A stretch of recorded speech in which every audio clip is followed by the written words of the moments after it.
Ayan, magandang hapon po mga kalargat. Ngayon po tayo ay nandito sa bahay ni Ate Janica ulit.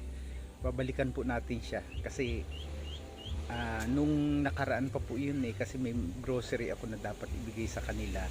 Kaya lang hindi ako matuloy-tuloy dahil sa sobrang busy ko. Ngayon po nandito na tayo ngayon kay Ate Janica. Kausapin po natin siya at ang tagal ko rin hindi nakabalik dito. Okay lang po, saglit lang po ang ingay ng manok. Hello, magandang hapon Ate Janica, kamusta ka? Okay naman po. O ano, kamusta na ang buhay-buhay nitong mga nakaraan? Ang tagal kong di nakapunta dito. O ano na ang ating pamumuhay sa ngayon? Ganun pa rin eh. Wala naman nagawa. Ganun talaga. Basta basta tiyaga-tiyaga lang sa buhay kasi alam mo naman ang buhay natin pag di ka nagsikap. Yun nga, nakikibalita na lang ako dati sa iyo kung ano ang mga nangyayari na sa iyo. Ayun nga, sabi ko kailan kaya ako pwedeng bumalik doon.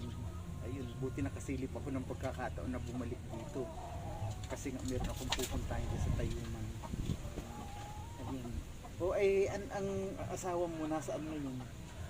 Nagpitas po ng kangkong. Mamaya nandyan sa laot. Okay. Sa laot.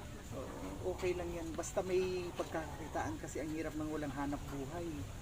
Kaya tiis-tiis lang kasi ang dami yung binubuhay ng mga anak, kailangan magtiyaga sa buhay. Ba't parang sabi mo parang lagi kang inaantok? Buntis ka ba? Ha? Buntis ka? Ilang months na yan? 6 naman po. Talaga, pero ang liit. Maliit siya. Nga po. Ibig sabihin magiging dalawa na yung anak mo dito sa kinakasama mo ngayon. Pangalawa yan.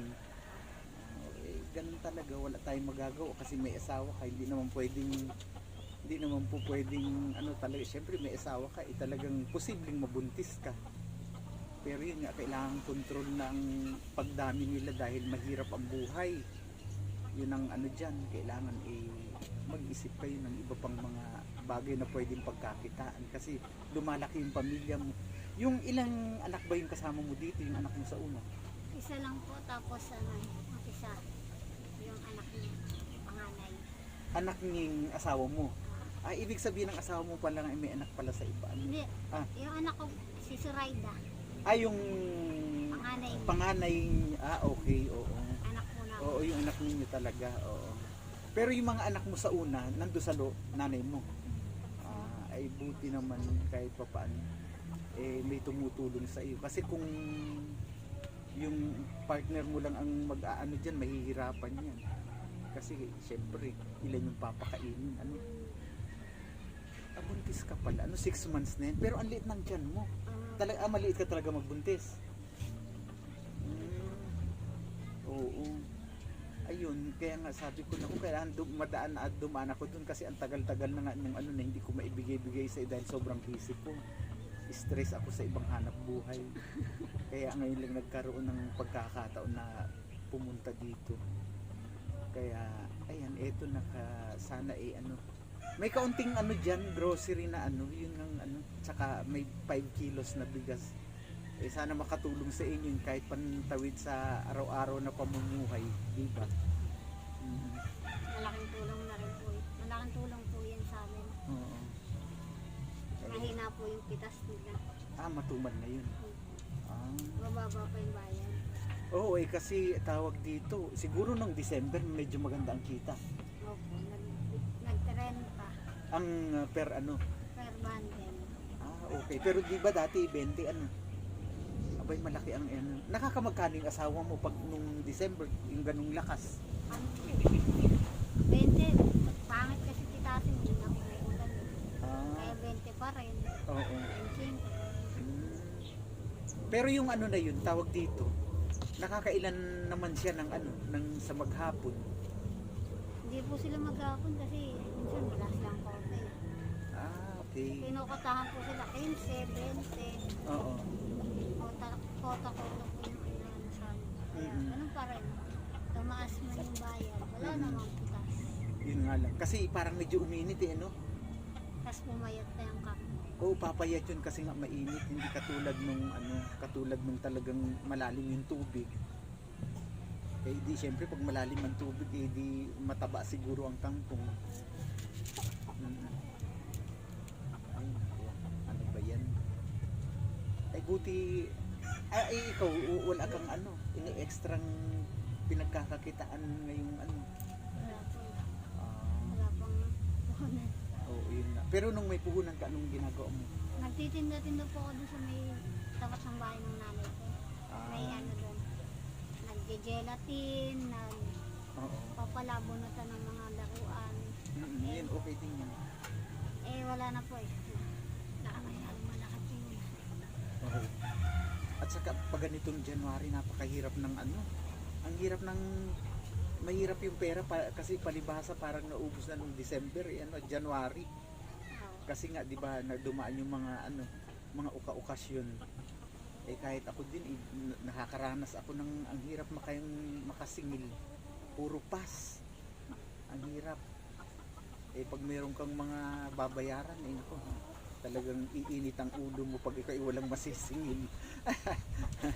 Ay nako.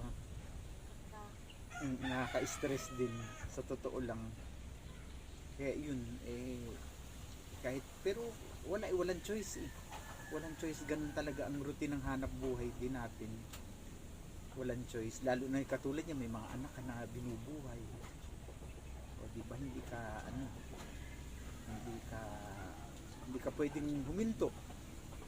Kasi meron kang binubuhay ng mga anak.